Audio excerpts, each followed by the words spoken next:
Base sa isang publication ng Department of Education noong 2023, isa sa pangunahing pressure na kinakaharap ng mga Pilipinong high school student ay ang pagkakaroon ng pressure to perform well academically. Maging hanggang ngayon ay nakikita pa din natin ang kalagayang ito. Dahil nga sa mataas na kompetisyon para sa paghahanda sa kolehiyo, kasama pa ang mga limitadong resources, maraming mga estudyante ang nakakaramdam ng matinding hamon para mag-excel sa kanilang pag-aaral in order to secure their future. Bagaman magandang meron silang urge na magsumikap para sa pag-aaral, kung minsan, ang pressure na ito ay nagiging dahilan upang maramdaman ng mga estudyante na ang pagkakaroon ng mataas na grades at iba pang academic achievements ang basihan ng kanilang self-worth at sense of success. Ang ganitong unhealthy mindset ay tinatawag natin ngayon na academic validation. At pinapatunayan nga ng mga pag-aaral na ang academic validation ay madalas na nagdudulot ng stress at anxiety, which can make it difficult for them para makapag-focus at makapag-perform well sa kanilang pag-aaral. Paano nga kaya naranasan ito ng ating mga estudyante at paano din ba ito may iwasan? Ano-ano kaya mga paraan upang matulungan natin ang ating mga kabataan upang mas magkaroon ng healthy mental at spiritual health sa kabila ng mga pressures na kinakaharap at kakaharapin pa nila sa kanilang pag-aaral? Lahat ng yan ay pag-uusapan po natin dito pa din po sa What Do You Think? Kung saan kami nagpapaalalang, kabataan, desisyon mo'y pag-isipan upang maging tama ang iyong lalakaran.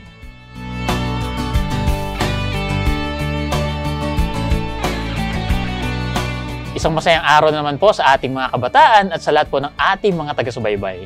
Ako po muli ang inyong kuyang host, Wilmer Jim Estrito. At ngayon ay makakasama natin ang dalawang high school students na mag-share ng kanilang insights at experiences about sa topic natin today. Sila po ay sina Gwyneth Osorio at si Bill Anthony de los Santos. Yan. Ngunit para mas makilala po natin sila, panoorin po natin ang video na to. Si Gwyneth Arshel Osorio ay nagmula sa Pasay City kung saan siya ay pangalawa sa 4 na magkakapatid. Nagsimulang malinang ang kanyang talento at kanyang kagustuhan na mas makilala pa si Kristo noong panahon ng pandemya.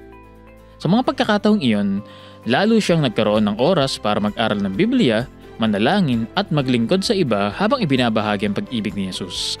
Sa tulong ng kanyang mga supportive na lola, lolo, mami at daddy, siya kasama ang kanyang mga kapatid ay sinasanay upang mas lalo pang makilala ang Diyos at malaman ang kanyang kalooban para sa kanilang buhay. Sa kasalukuyan, siya ay isang grade 9 student sa Pasay City Academy kung saan mas lalo pa siyang sinasanay hindi lamang para sa akademya kundi para rin sa paglilingkod kay Jesus. Si Bill Anthony de los Santos naman ay isa ring estudyante sa Pasay City Academy at kasalukuyang nasa grade 10 na.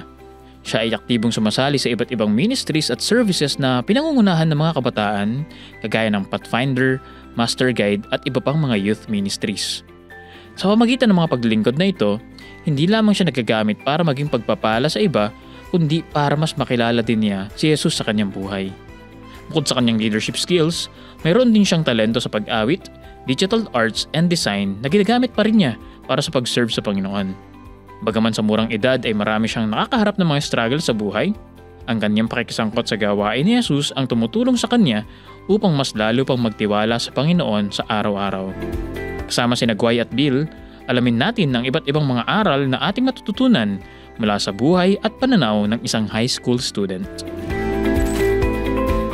Yan, so maraming salamat sa pagsama sa atin ngayon, Gwy at saka Bill. Kamusta naman kayo ngayon? Okay lang Okay naman. So meron ba kayong gustong sabihin sa ating mga viewers at saka mga listeners bago tayo mag-start?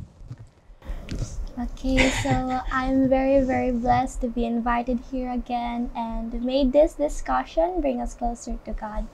Yes po. Yan, Bill. Ayan, nagpapasalamat din po ako na na-invite ako dito ulit. Ayan, akala ko po hindi na.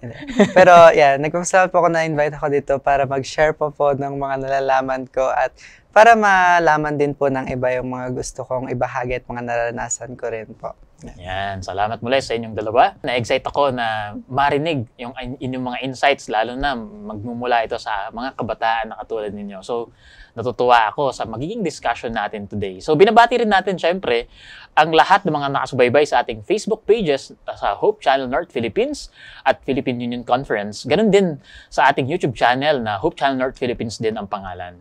Syempre, hindi rin natin kakalimutan ang mga nakatutok ngayon sa ating television sa GSAT Channel 37 at Digital Receivers Channel 45.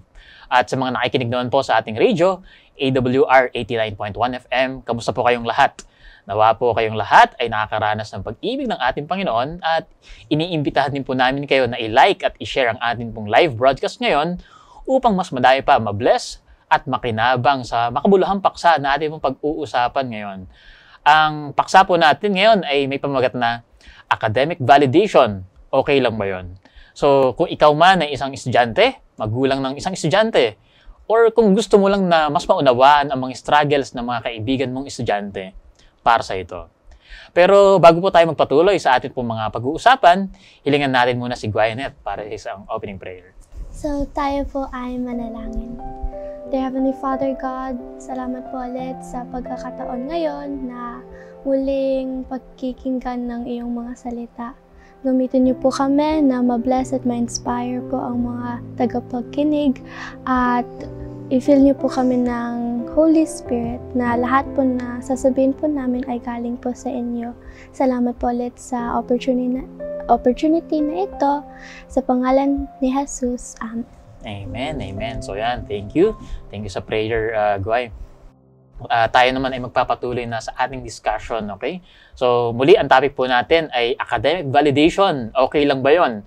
So kanina, dinefine natin yung academic validation bilang yung pakiramdam o kaisipan ng isang estudyante kung saan ipinapalagay niya na ang pagkakaroon ng mataas na grades at iba pang mga academic achievements ang magiging basihan ng kanyang self-worth at sense of success. Diba? At lahat ng yon ay dahil sa pressure na naranasan niya sa pag-abot ng academic excellence. Diba? So sa inyong mga karanasan, bakit matindi kaya yung pressure na nararamdaman ng mga estudyante pagdating sa inyong mga academic life? Para po sa akin kasi po, marami po tayong iba't ibang dahilan kung bakit nararanasan po ng mga estudyante ang mga academic pressure po. Para po sa akin, may dalawang types ng sources ng pressure.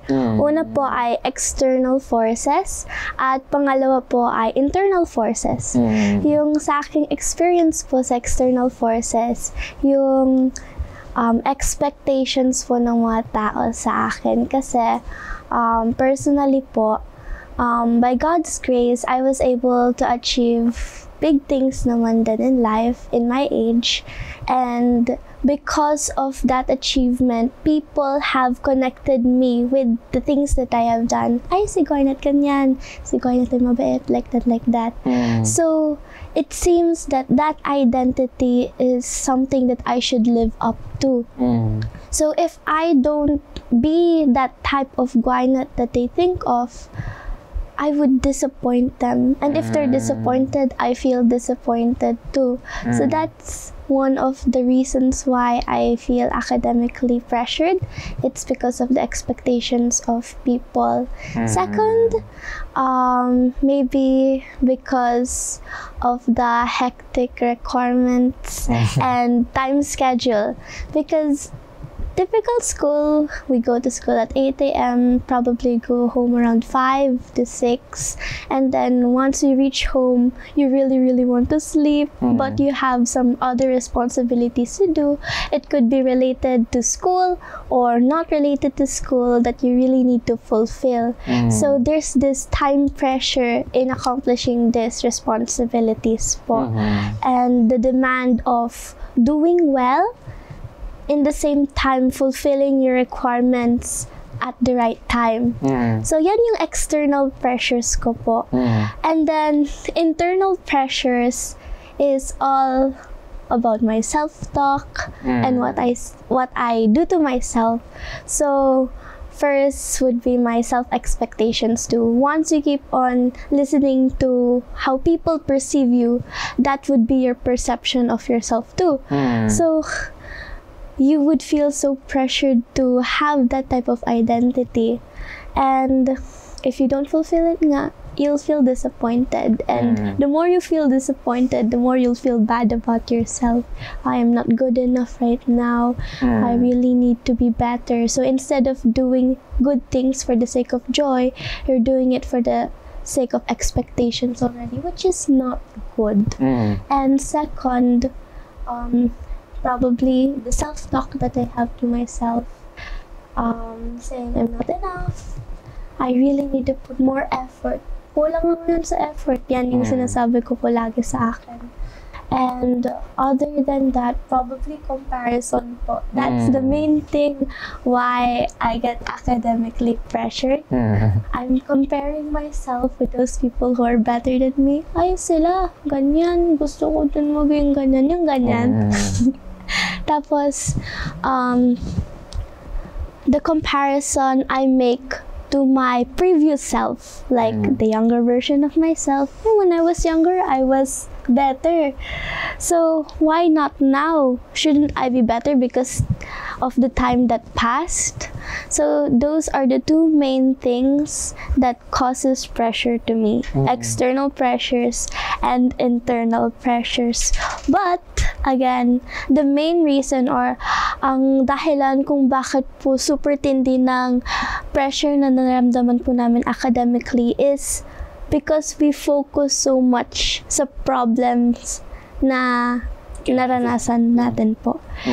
So instead of looking to the problems, I advise you to look at the problem solver instead para we won't feel the pressure but the peace that God gives when we focus on Him. Amen, amen. Yan, salamat. No? So, katulad yung sinabi mo, no, ang binigay mo ay external tsaka internal, di ba? Pressure, External dahil may mga expectations yung mga tao sa'yo, mga magulang mo, mga taong nakakilala sa mga kung ano yung na-achieve mo, at gusto, ina-expect nila na may consistent ka dun sa kung ano na mga bagay na nagawa mo.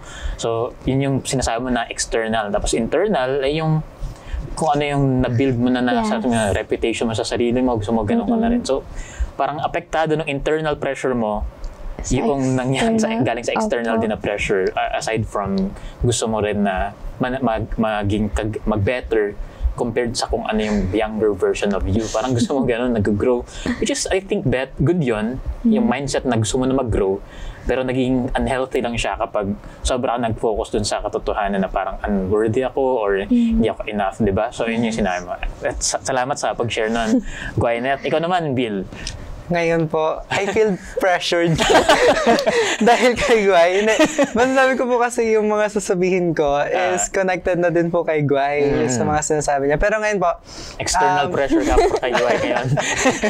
Opo, pressure na. Kasi baka hindi ko masundan yung mga sinabi niya or hindi kasing ganda nung sinasabi ni Okay lang yun, okay lang yan. Pero, na-realize ko rin po sa sarili ko na hindi naman po kasi ako ganun talaga kagaling magsalita sa ganitong mga bagay. Pero gusto ko na lang po i-share na may dalawang bagay po ako nasa isip ngayon na nagko-cause ng pressure sa isang estudyanteng tulad ko. Isa po dito ay yung kakulangan ng time management tulad nga po na sinabi ni Guy. Kasi tulad nga po ng hectic schedule na hanggang 5 tapos as a commuter po, matagal din po yung oras ng pag-commute.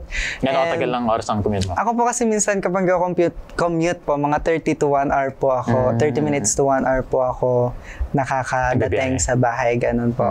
And pag uwi ko po talagang diretso bagsak sa kama, wala na po akong magawa, wala akong masimulan. Kasi hindi lang po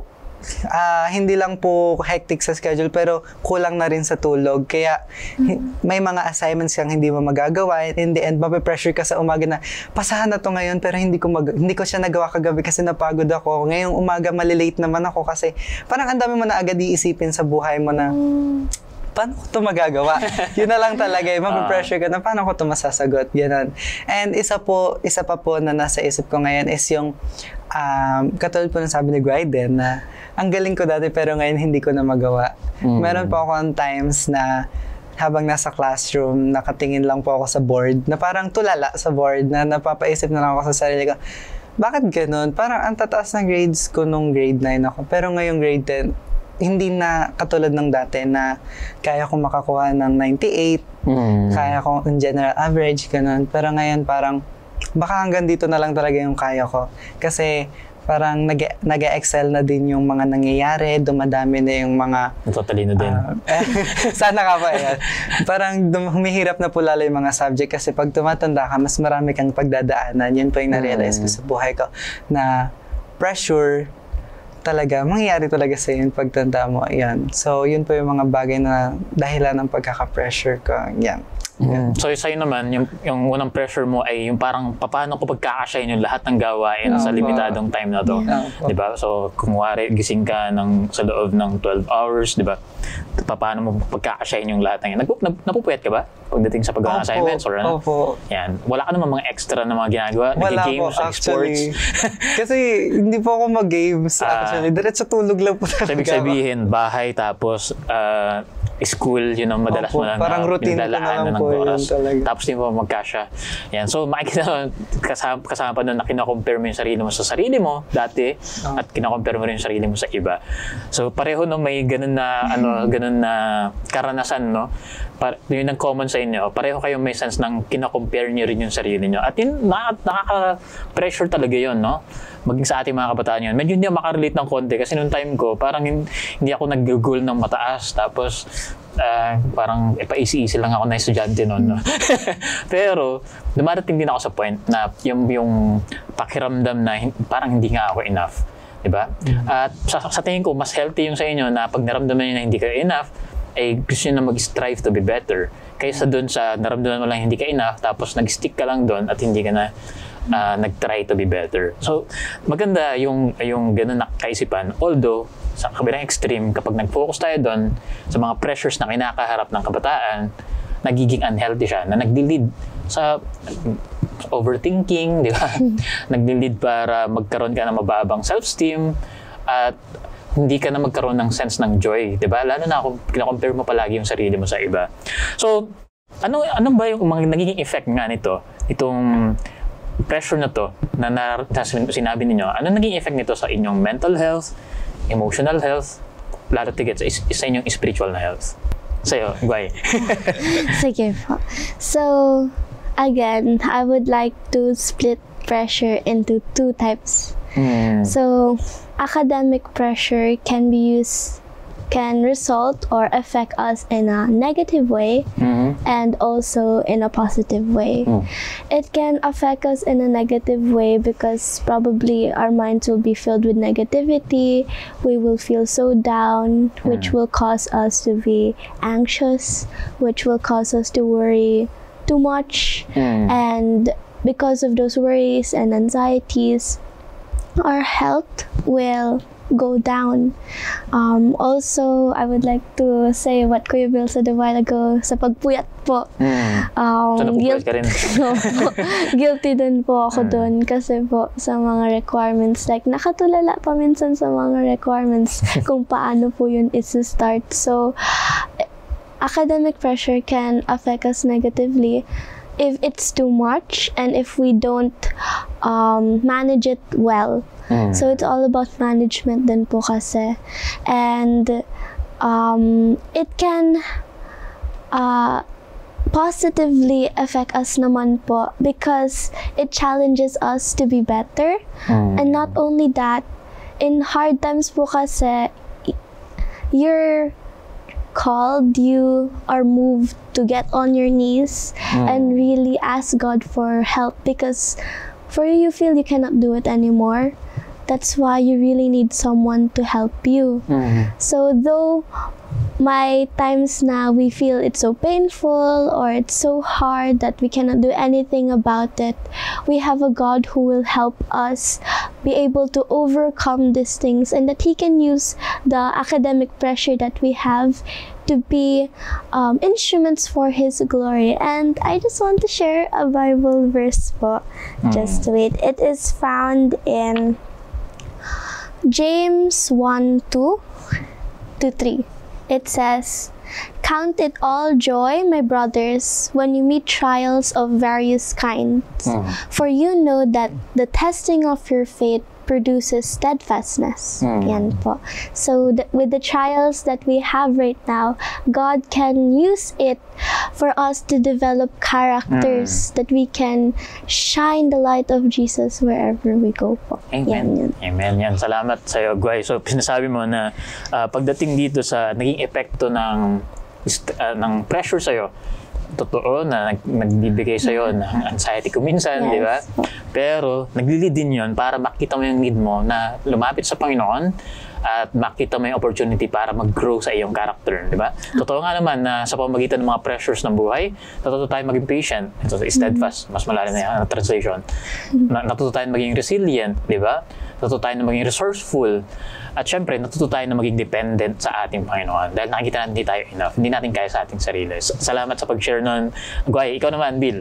Yan, sa akin naman po is hinimay-himay ko. Hindi naman pa sa hinimay-himay, pero isa-isayin ko po yung sa mentally, emotional, and spiritually.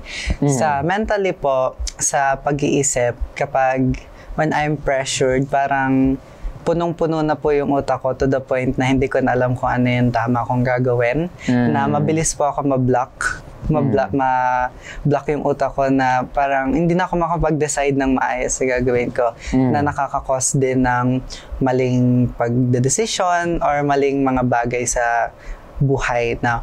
And sa emotionally naman po is yung parang papasok ka pa lang sa classroom mo, parang bagot na bagod or pagod na pagod ka na agad na nakasimangot ka na lang kasi hindi mo na alam kung anong gagawin mo. And also yung parang alam mo yung mag-overthink ka at magkaka-anxiety ka to the point na maluluha ka na lang na hindi mo na alam kung ano talagang uunahin mo sa pressure at kung paano mo gagawin yan.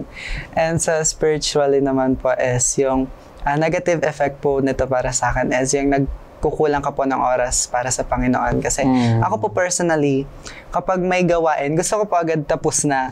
Na minsan kahit Sabado, nag-overthink talaga ako. Gagawin ko ba to o hindi? Sabado ngayon, hindi ko dapat to gagawin. Ano ba talaga ang gagawin ko?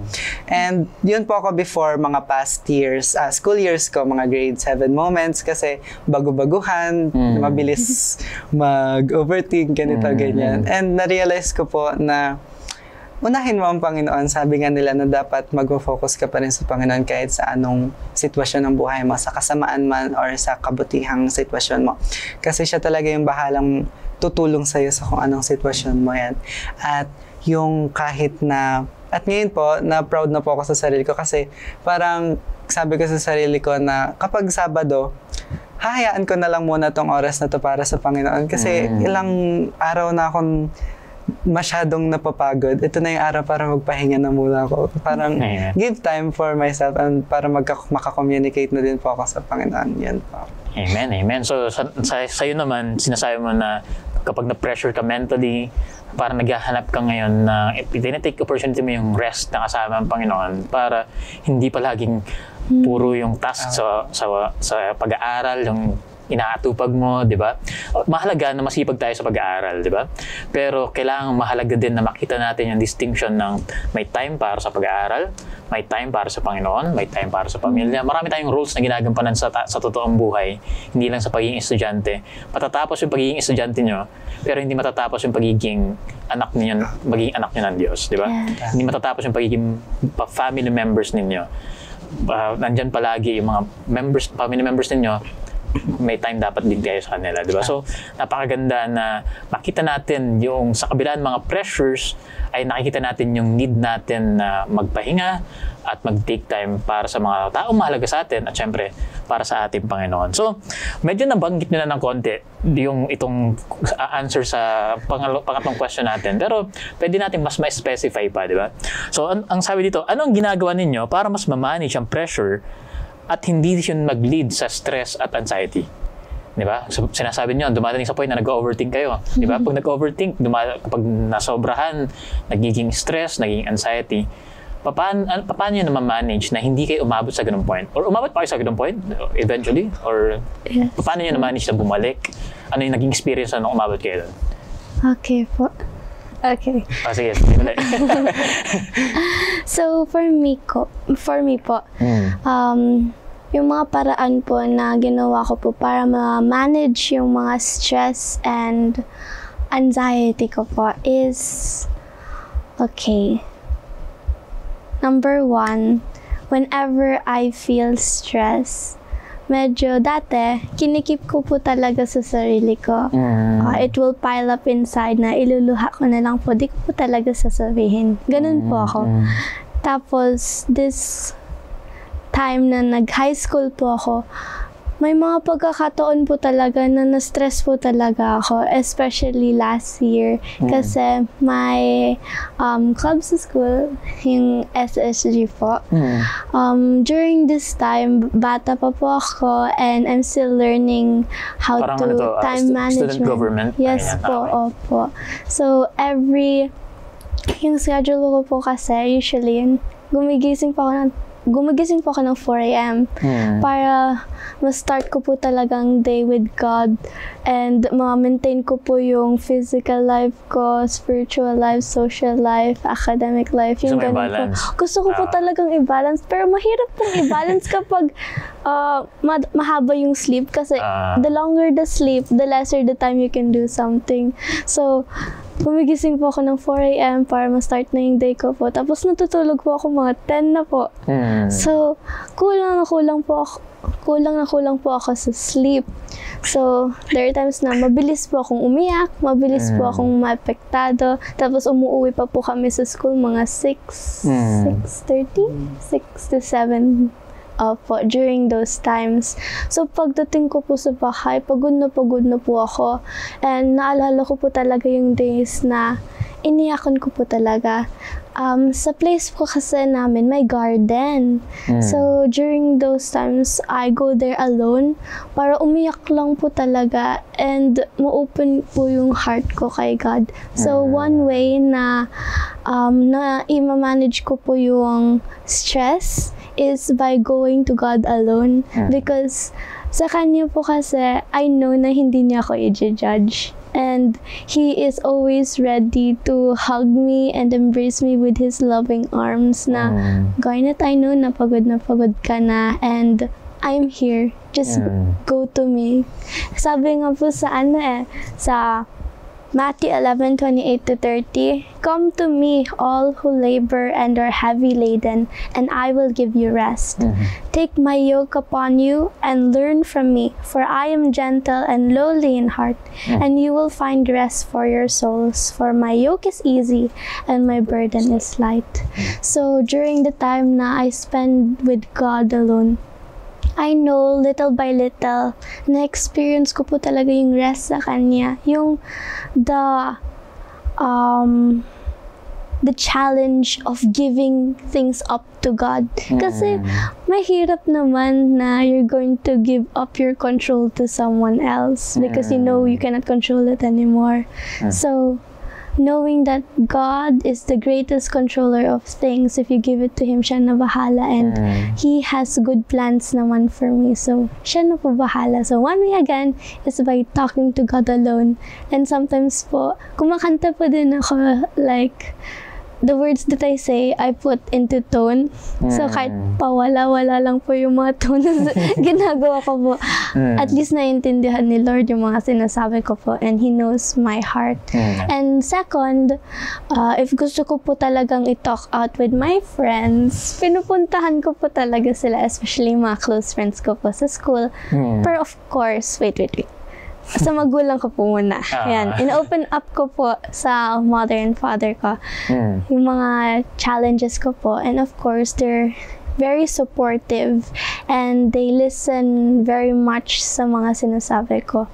They don't judge and they try to find solutions also for me in order to calm down my emotions. And laging sasabihin ni Daddy na si God na po yung bahala. And then, ayun, friends, sina Kuya Bill, po.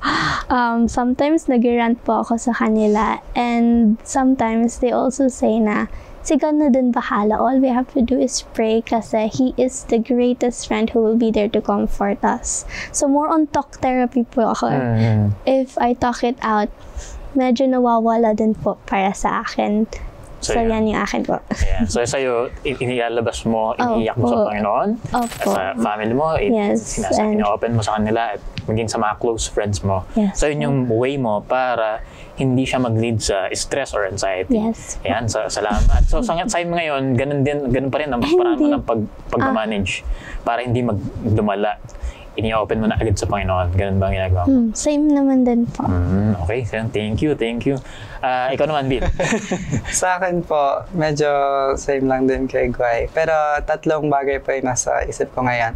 Una po is yung iniiyak ko po talaga lahat. Kasi sabi nila na pag iniiyak mo yung mga pressure or burdens na nasa iyo, pwede yung release ng something na makakapagpagaan sa loob mo. And natry ko siya kasi sa tingin ko totoo naman na nangyari. And nung trinay ko, nangyari siya. So parang gumaan ng konti yung loob ko. Pero gumaan yung loob ko and nakapag-isip ako ng maayos doon. And isa pa sa way na nakita ko is yung hindi po kasi ako ma-open up sa parents ko. Hindi pa ako ma-open up sa kanila. Tsaka parang alam mo po yung nahihiya ka magsabi sa kanila. So, minsan, kinikip ko na lang po sa sarili ko. Pero na-realize ko na hindi po pala makakatulong yun masyado. Kasi you also need someone na makakatulong sa'yo. So, recently lang din po, hindi naman po recently, pero parang since last year, natutunan ko po na kausapin yung Panginoon kapag nasa part na po ako ng buhay na madami na pong pinapasang bagay sa pressure yan. Di ba, mga ganitong edad pa lang marami ng pinoproblema. Yan.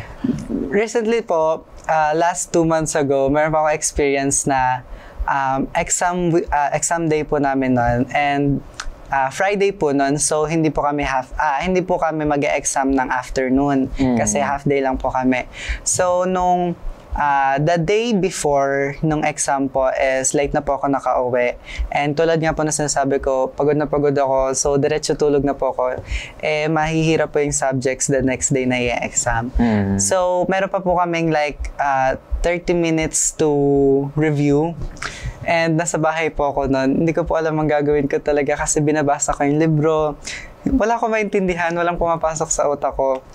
Pumasok yung mother ko and bigla ko na lang niluha lahat. Iniyak ko po lahat. Sabi ko, "Ma, wala akong maintindihan kahit isa. Hindi ko matandaan lahat ng inaaral ko." Sabi po nung mother ko, "Kung wala kang maintindihan, tara mag-pray tayo." So, nag-pray po kami. And after po nun, parang yung gumaan na lang bigla yung loob mo na alam mo nang may tutulong sa'yo kahit nasa ganong sitwasyon po.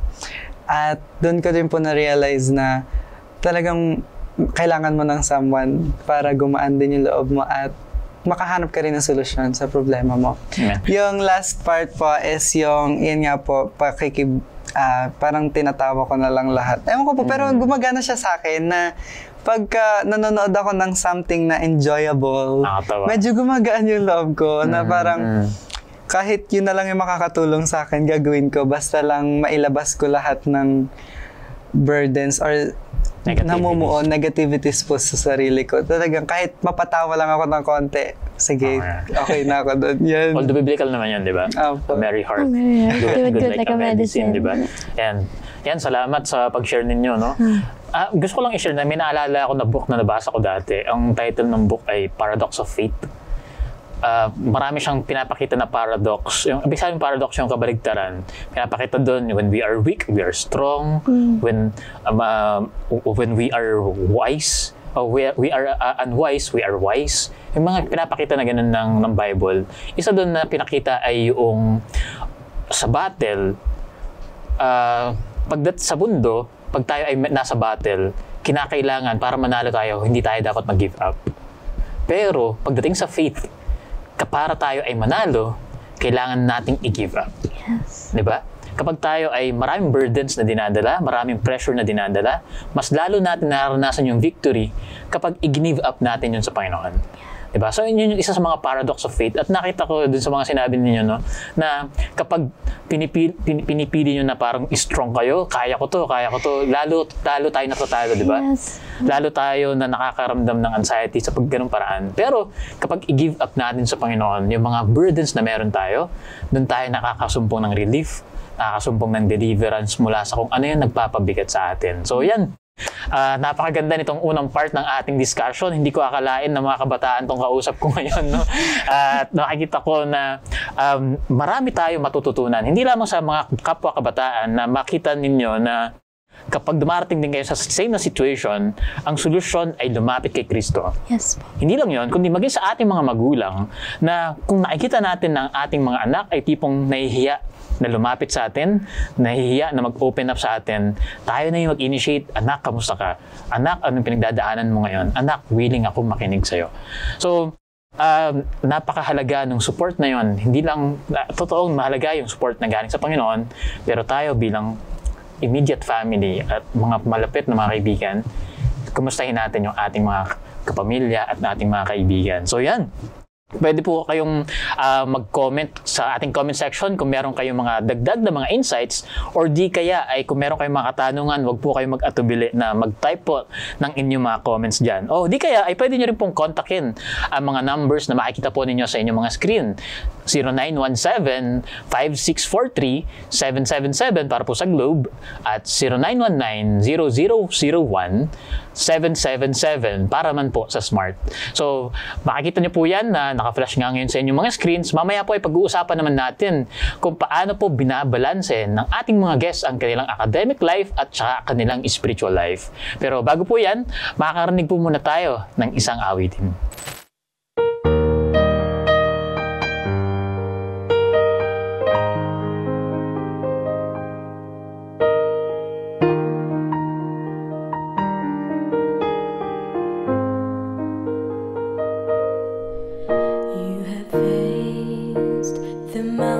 Of desperation, you have climbed, you have fought, you have won. But this valley that lies coldly before you cast a shadow you cannot overcome. Just when you thought you had it all together, you knew every verse to get you through. But this time the sorrow broke more than just your heart, and reciting all those verses just won't do.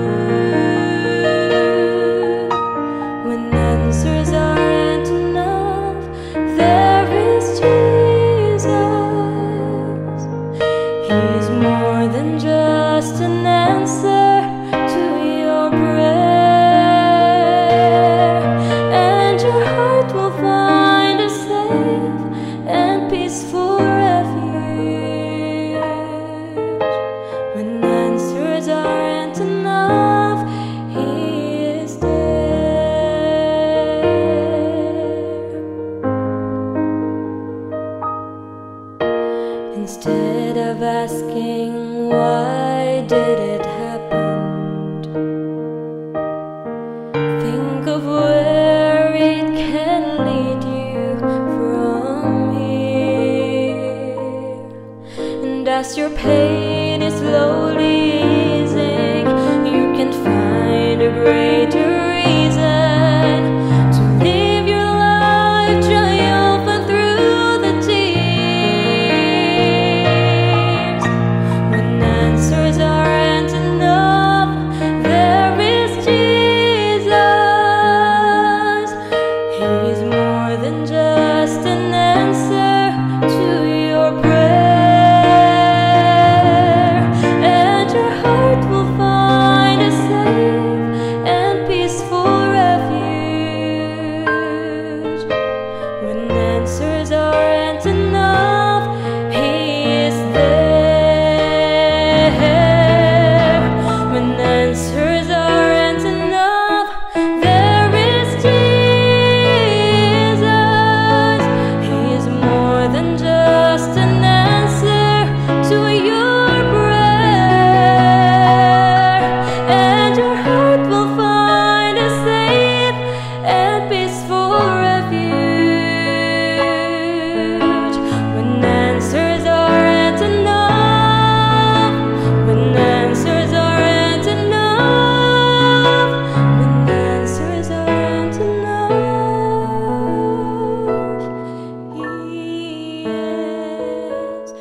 Purihin po ang Panginoon sa magandang awitin na ating pong napakinggan. Salamat po kay Nika Janine Barcelon sa kanyang rendition ng When Answers Aren't Enough by Scott Wesley Brown. Tunay nga na si Jesus ang pinakakasagutan sa lahat ng ating mga katanungan at mga pag-alala. Maging ito man ay sa ating pamilya, sa ating trabaho o kaya naman sa ating pag-aaral. Si Jesus ang pinakang sandigan natin sa lahat ng panahon.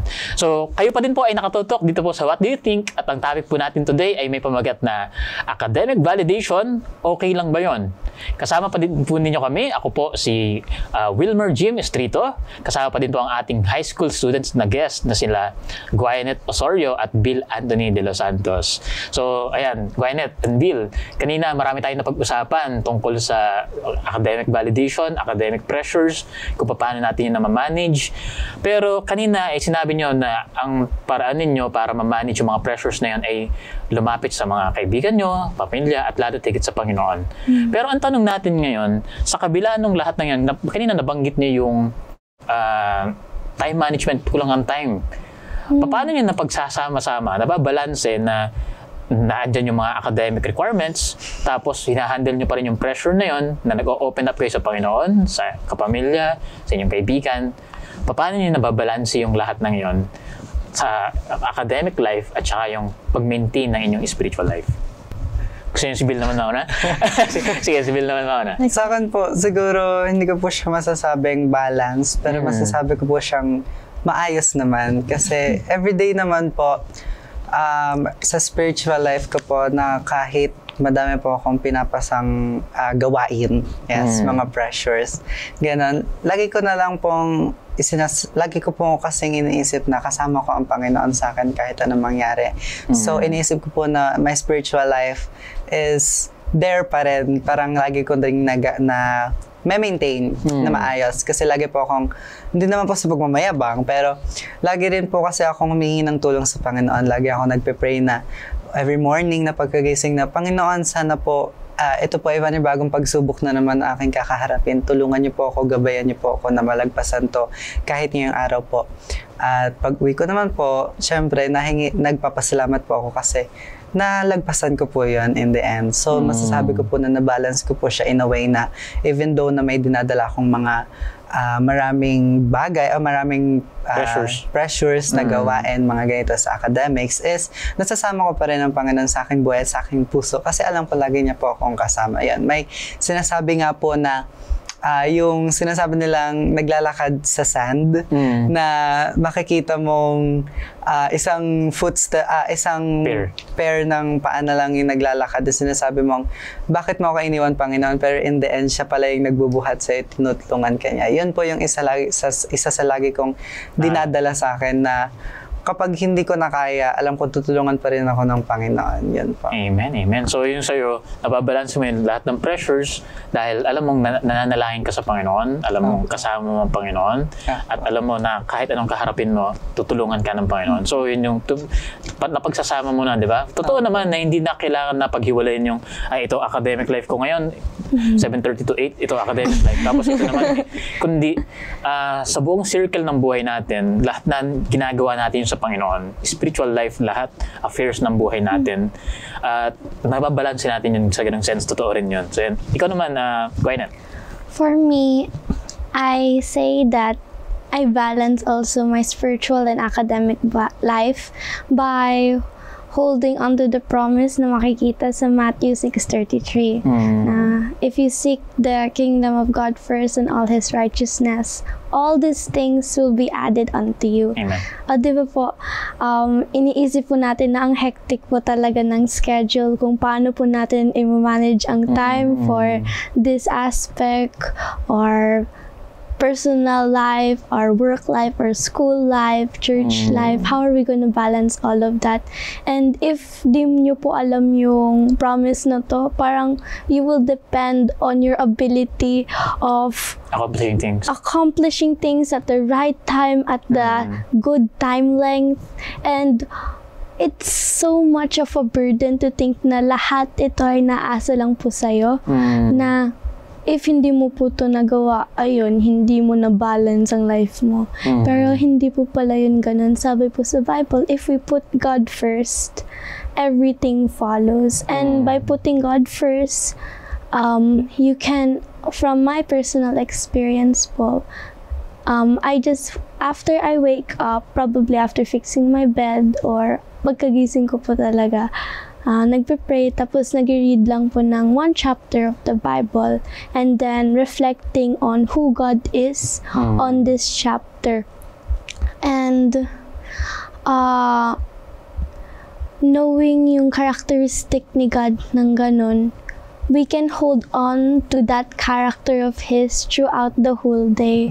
And may isang Bible, story sa Bible na whenever God heals someone, He's willing to do that. All you need to do is to have faith on Him.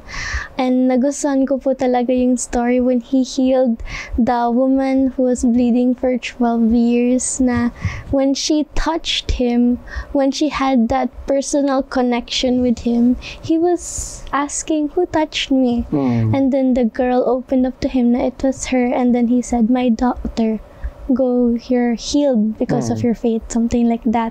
So knowing when we go to God personally, He is not the one who will set us aside, but He will accept us just as we are.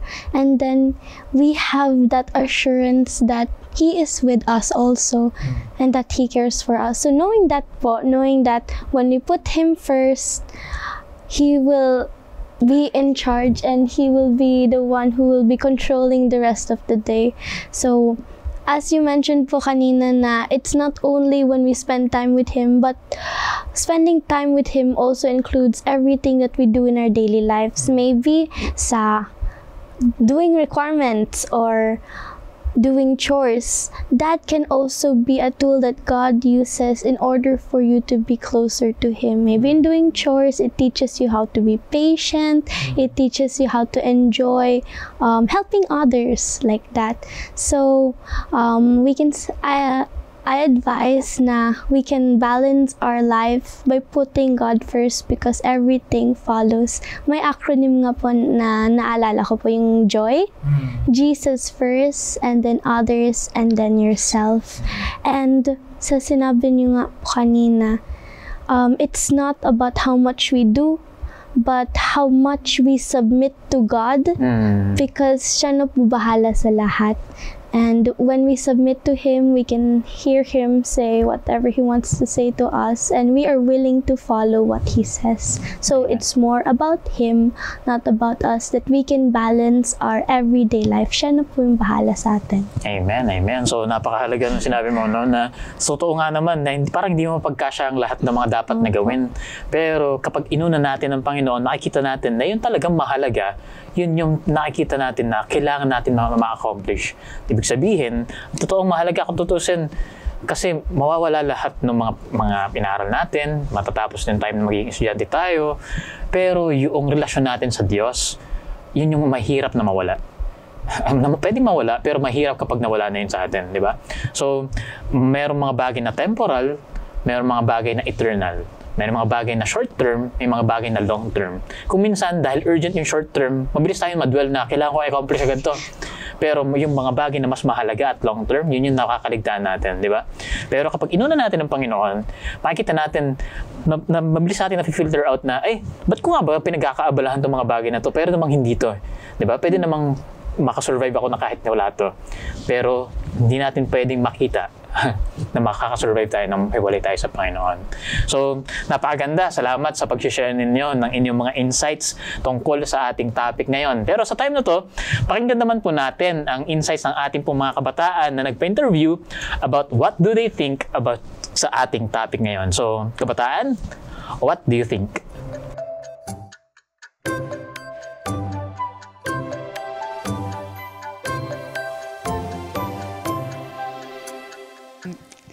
Para po sa akin is I approach God's guidance. Kasi po yung pressure na hinaharap ko in school is yung peer pressure. Hindi po in a negative way, but in a way, my friends excel, and I doubt myself that I will not reach their level. And I know to myself na madami akong weaknesses. And because of that, I grew closer to God because of those trials in school. And I know that His promises are true. And kumakapit po talaga ako sa promises na yun. And because of that, parang hindi na po ako nakafocus sa pressure mismo, but nakafocus po in doing my best in my academics. And si God na po talaga bahala doon. And yung naalala ko po talaga whenever I face those pressures is that yung song po na Jesus can do it all for you. Yung, ano nga po yun? Yung verse sa chorus is, Jesus can do it all for you. He knows everything you need. He knows just what to do. Yun po, parang nakaka-feel po agad ng comfort dahil doon. And I pray and hope na to all others na hinarap din yung pressure is that don't forget to seek God and to put Him in the center of our lives. Maraming salamat po sa ating kabataan na nag-share about what does she think about sa topic natin today. So kung meron po kayong mga comments din, feel free to type it in sa ating comment section or di kaya i-contact po ninyo ang mga numbers na 0917-5643-777 para po sa Globe at 0919-001 or 0001777 para naman po sa Smart. So, makikita nyo po yan na naka-flash ngayon sa inyong mga screen. So, Guy and Bill, ano masasabi nyo sa sinabi sa atin ni Sai Ruth? Nakaka-bless po talaga ang sinabi ni Ate Sai. Yung Jesus will do it all for you. Makikita po talaga natin dito na si Jesus, ang pangalan po ni Jesus ay may power po na hindi lang po siya yung isang tao na nasa gilid lang. Pero yung maaasahan po natin, who we can depend on because He is there to guide us. He is there to work things for us because all things work together for good, for the good of them that loves God and that He has good plans for us. So we can just depend on Him and seek Him just as Ate Sai said po. Ayan, thank you. Ikaw naman, Bill, ano masasabi mo? Sa akin po is yung totoo po yung sinabi niya na ang pressure is nakakatulong din para mapalapit tayo sa Panginoon na hindi mo man ina-expect pero it's a blessing in disguise or unexpected thing na biglang mapapalapit ka pala sa Panginoon and mas makikilala mo siya the more na mas alam mo lang kundi mas lalalim pa yung connection mo sa Kanya. Yun. Amen, amen. Yan, salamat sa inyong dalawa, no? Totoong nakaka-pressure naman talaga ang pag-aaral kung minsan. Ngunit hindi natin kailangan na isipin ang ating grado o mga academic achievements ang magiging dahilan para makita natin ang ating halaga bilang tao at bilang kabataan. Ang pagiging estudyante ay isang parte lamang ng ating buhay at hindi kinakailangang ito lamang ang ikutan ng ating mundo. Ang nagde-define sa ating worth ay yung katotohanan na tayo ay nilikha, tinubos at patuloy na iniibig ng ating Diyos. Kung ating ilalapit kay Jesus ang bawat pressure at burdens ng ating academic life, mas lalo tayong magkakaroon ng kagaanan at magkakaroon ng clarity at focus tayo sa ating goals bilang mga estudyante. So, salamat ulit kay Guy at Bill sa mga i-share ninyo sa atin sa mga oras na ito. Bago tayo magtapos, meron ba kayong mga parting words gustong iwanan salita sa ating mga viewers at saka listeners? Kay Bill. Sige po. Para po sa aking gustong sabihin sa mga students, sa mga nanonood, sa mga viewers ngayon is that yung kanta ni Sai Ruth na Jesus can do it all for you. Kasi totoo naman po talaga. And those pressures may be hard to solve. Pero huwag ka mag-alala kasi dadaan din yan. It will pass away. Na ma-realize mo na lang in the end, in the future na nangyari to sa akin and nalagpasan ko siya. So, mas marami pa ako malalagpasang problema or mga bagay sa hinaharap. Amen, amen. Go, bye. Okay, so I would like to encourage everyone not to focus so much on the problem because it really gives us the pressure, it really pushes us down, but rather we should focus more on Jesus, who is there to lift us up and who is there to really give us comfort. And I would like to share this quote na, don't act as if everything depends on you, but everything depends on God po. Amen, amen. Yan. So maraming salamat sa inyong dalawa. Kahit ako, marami ako natutunan sa ating na-discuss. Tunay na naging makabuluhan. Magkita-kita ulit tayo sa susunod, no? Ayan, sa atin pong mga listeners, nawa ay tayo ay marami ring natutunan sa atin pong mga naging discussion ngayon. Pero bago tayo magtapos, tayo muna ay sama-sama na manalangin. Aming Ama na nasa mga langit, salamat sa iyo sapagkat sa kabila ng mga burdens at pressures ng mundo, lalo sa ating mga kasamahan ng mga kabataan sa kanilang pag-aaral, alam namin na ikaw ay Diyos na tumatanggap ng mga burdens na to. Hindi ka namin kayang exhaust, Panginoon. Kahit gaanong kabigat ay kaya mong buhatin para sa amin. Nawa ay paalala mo sa amin palagi na ikaw ay bukas palad at bukas pisig na nag-iintay sa amin na lumapit sa iyo. Nawa ay ang iyong mga pangako ang aming maging pag-asa, maging sandigan, maging encouragement sa bawat araw, lalo tigit sa aming mga kabataan na kasama. At nawa ay patuloy na anuman ang mga kakaharapin pa nila in the future, ang pagsasanay na natutunan nila na ikaw ay Diyos na maaasahan nila, ay sa bawat mga sitwasyon ay manatiling ganun ang kanilang kaisipan na lumapit sa iyo sa bawat mga challenges, lumapit sa iyo sa bawat mga opportunities, lumapit sa iyo sa bawat mga victories, kasama ka pa rin nila. At nawa ay patuloy na ang pag-ibig, ang kapayapaan at ang pagkalinga mo po ang maranasan ng bawat isa sa amin. Ito po ang dalangin namin sa pangalan ni Jesus. Amen. Amen. Ayan, so maraming salamat muli sa inyo pong pagsama sa atin sa isa na namang makabuluhang talakayan. Next week, isa na naman pong interesting na topic ang ating pag-uusapan para sa ating mga kabataan. Kaya magkita-kita po ulit tayo dito pa din po sa What Do You Think? Kung saan kami nagpapaalalang, kabataan, desisyon mo ay pag-isipan upang maging tama ang iyong lalakaran.